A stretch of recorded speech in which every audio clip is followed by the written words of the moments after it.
বন্ধু হতে হলে কি করা লাগবে? কোরআনে কারীম জানিয়েছে, আল্লাহ রাব্বুল আলামিন সূরা বাকারার ভেতরে এটা বেশি, আল্লাহু ওয়ালিয়ুল্লাযীনা আমানু। আল্লাহ বলেন আমি বন্ধু যারা ঈমান আনে আমি নিজে তাদের বন্ধু হয়ে যাই। আর আমি যাদের বন্ধু আমার একটা দায়িত্ব আছে বন্ধুর উপরে। ও ভোলাবাসী, আমরা যারা আল্লাহর বন্ধু হয়েছি, যারা ঈমানের দাবি করছি, এখন দেখেন আপনার ঈমান আগে আছে কিনা।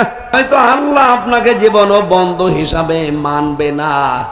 বন্ধু হওয়ার জন্য প্রথম শর্ত কি? ঈমান আনা লাগবে।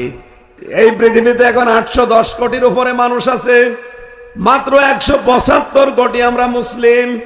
যাদের ঈমান আছে এই মানুষগুলোই দাবি করতে পারি যে আমাদের বন্ধুকে। বাকি যত মানুষ দুনিয়াতে আছে কেউ এ কথা বলতে পারে না আমার বন্ধু আল্লাহ। পারে? কারণ তাদের ঈমান নেই। এখন আমরা যারা ঈমান এনেছি আমাদের আল্লাহ কিন্তু শর্ত দিয়েছেন, তুমি ঈমানের দাবি করলেই হবে না, ঈমান আনার আগে তোমাকে একটা কাজ ছেড়ে দেওয়া লাগবে।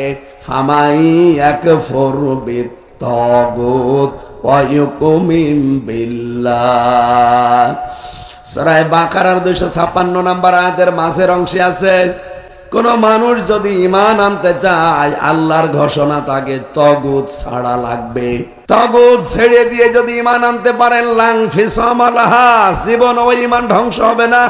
বাংলাদেশে যারা তাগুত ছেড়ে দিয়ে ঈমান এনেছে আপনি তাকান তাদের দিকে, তামাম দুনিয়ায় একদিকে গেলেও তাদেরকে জালেমরা টলাতে পারেনি।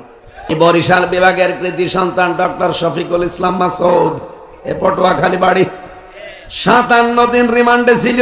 এমন কোন জায়গা নেই যে তাকে পিটানো হয়নি। তার এই হাঁটু হাড়ের 360টা হাড় আছে শরীরে, এমন কোন জায়গা নেই যেখানে প্রশাসন পিটায়নি। সব গুঁড়ো গুঁড়ো করে ফেলেছে। বাংলার ইতিহাসে 57 দিন রিমান্ডে থাকার পরে একটা যুবক মানুষ কোর্টে উঠতে পারে না, পুলিশে ধরে নিয়ে যায়, হুইল চেয়ারে নিয়ে যায়।